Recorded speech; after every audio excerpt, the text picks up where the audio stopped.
Hello everybody, it's Vanessa with clemonscrafts. I am coming to you today with a video on DigiKits and how I make my DigiKits.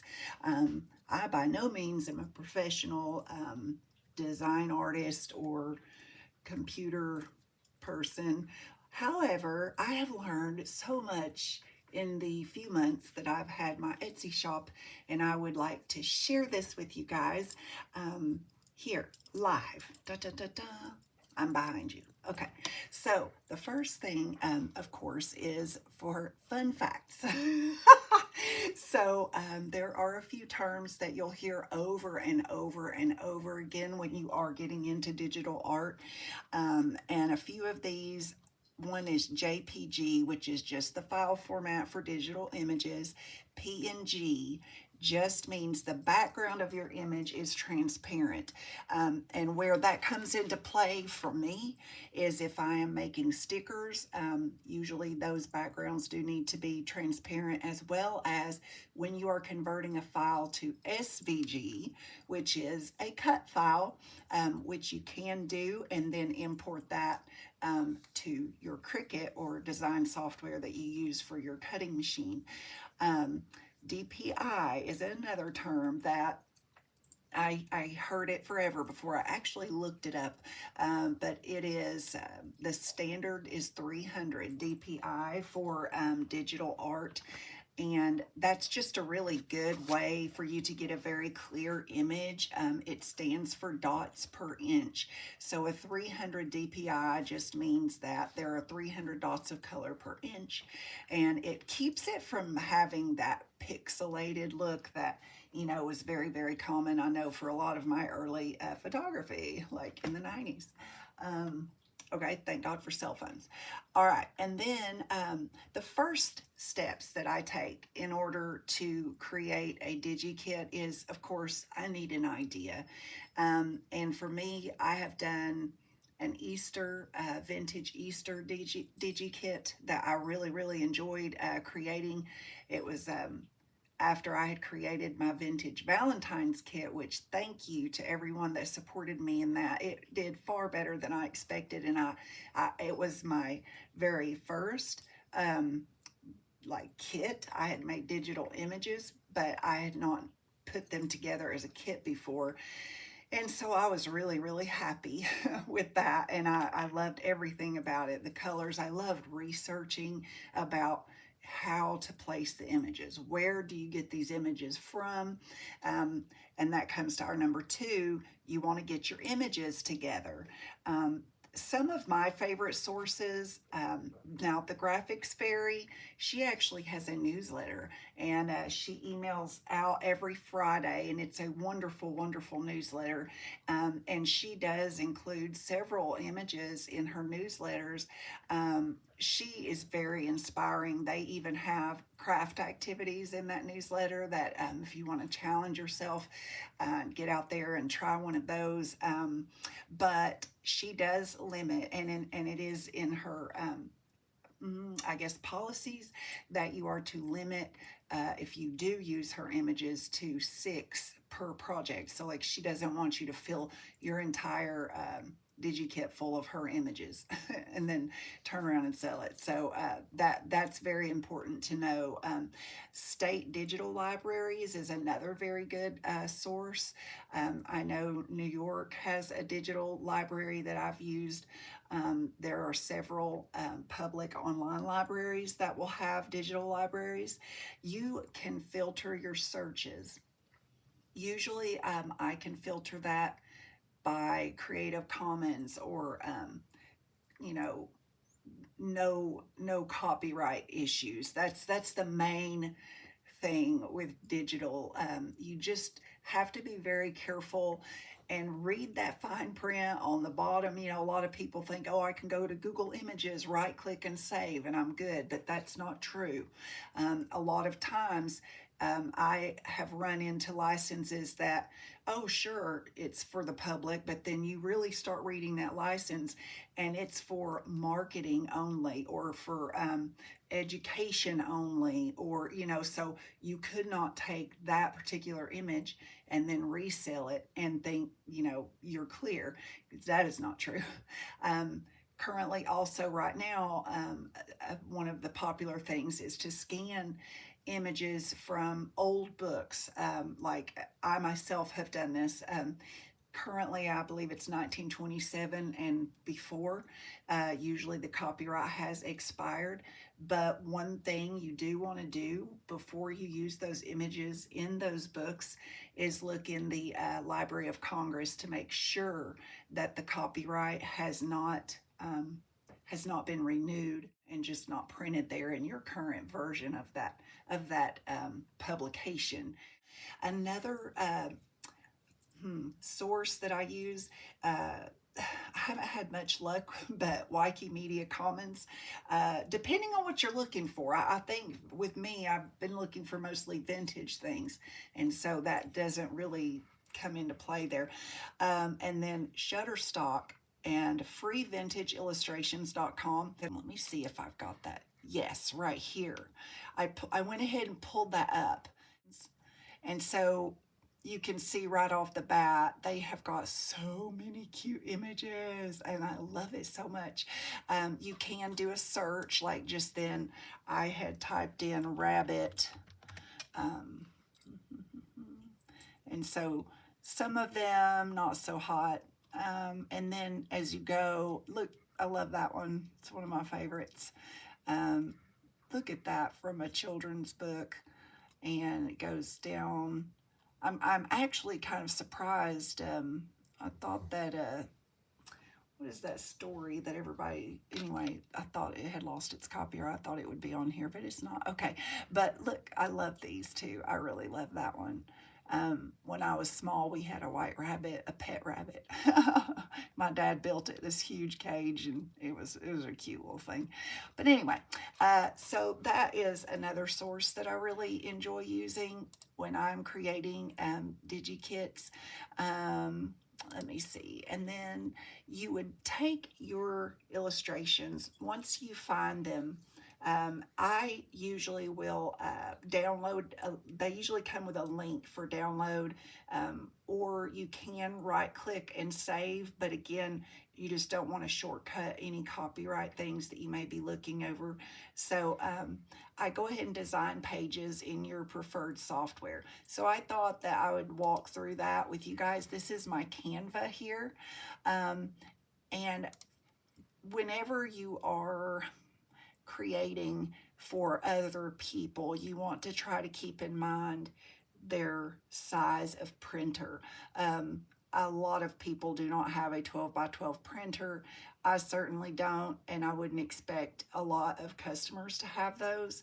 And so I do click on custom size. I make sure this is in inches.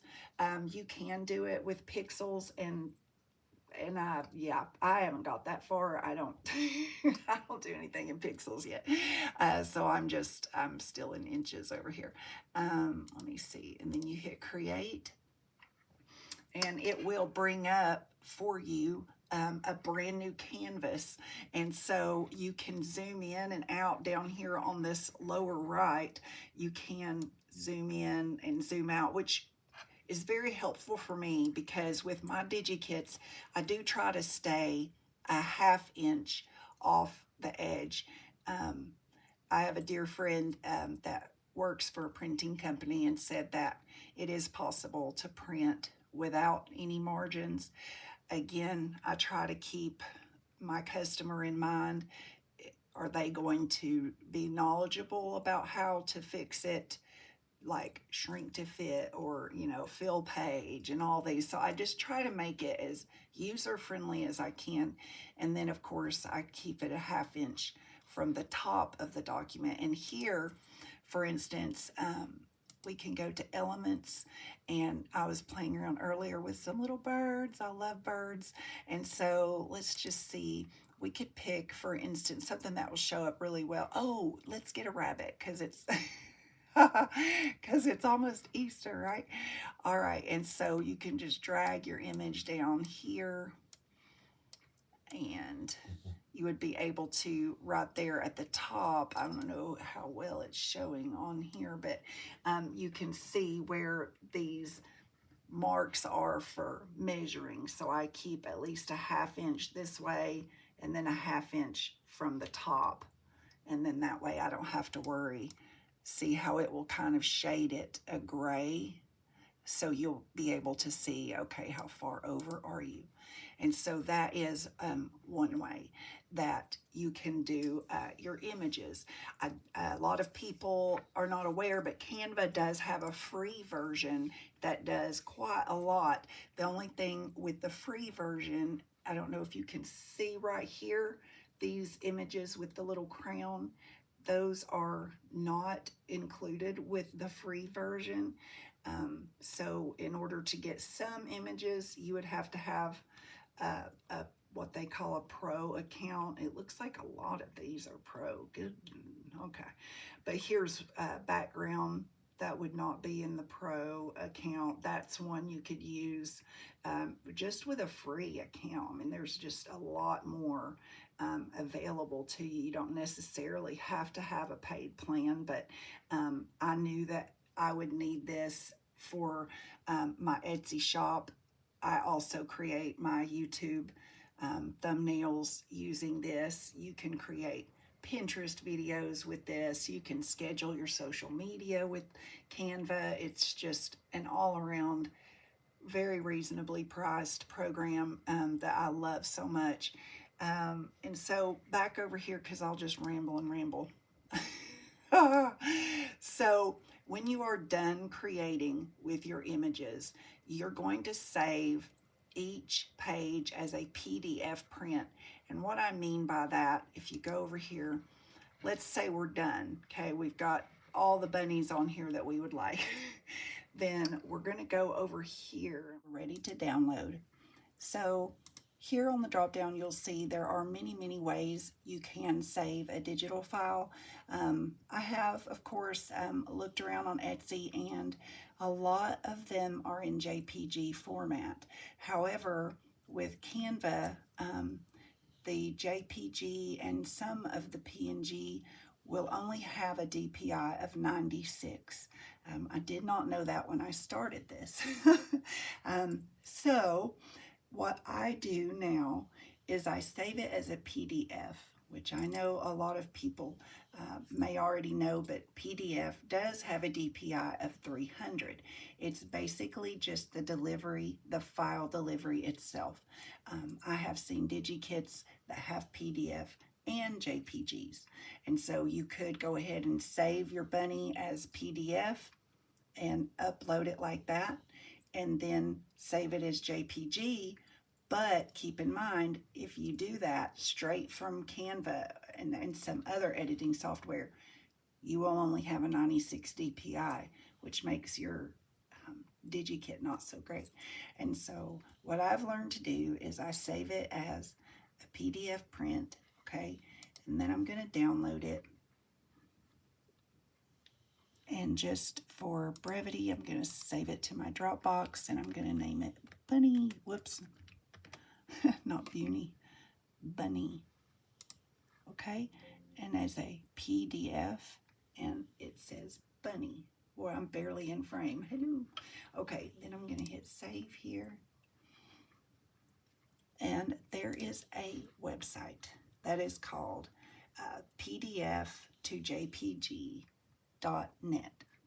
and it's right here, PDF to JPG.net.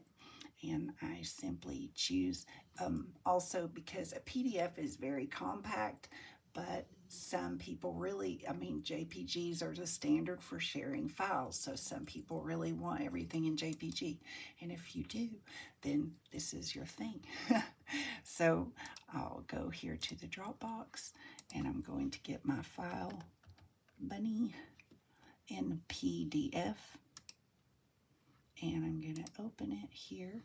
And over here, this is so cool, okay? You can choose average for regular PDF for PDF with illustrations are excellent. 300 DPI.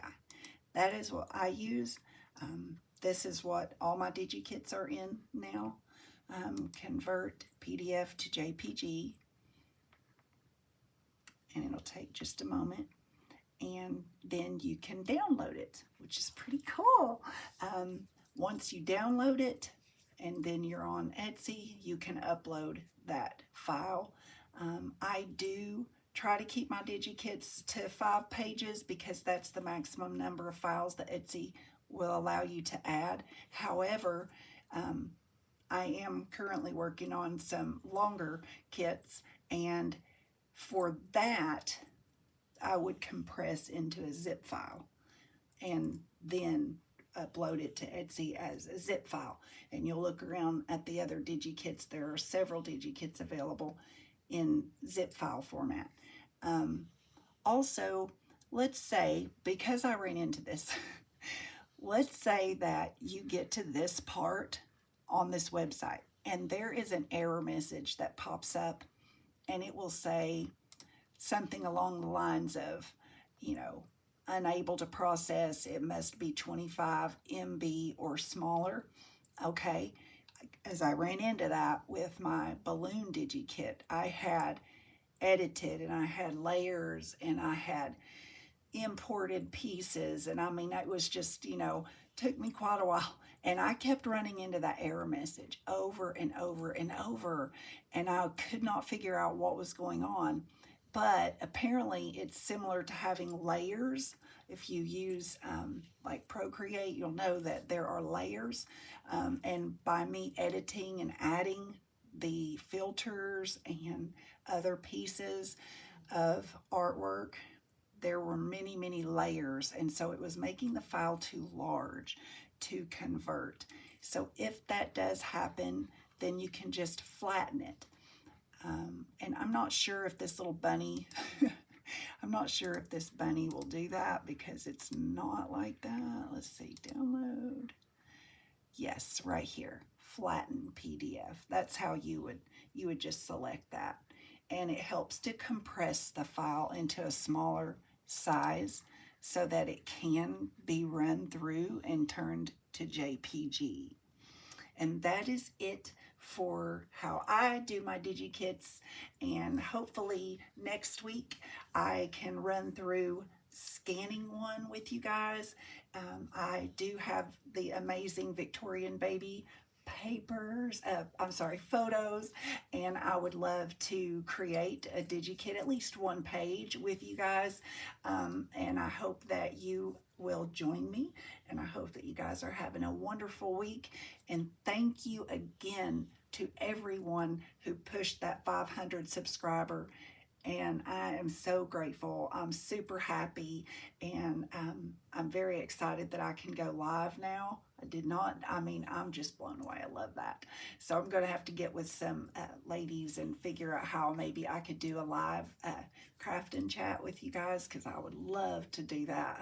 I just love connecting with people, and I hope that you enjoyed this video. If you have any questions, please let me know in the comments below, and then next week we will walk through creating a page or two together with scanned images. Thanks so much. Bye-bye.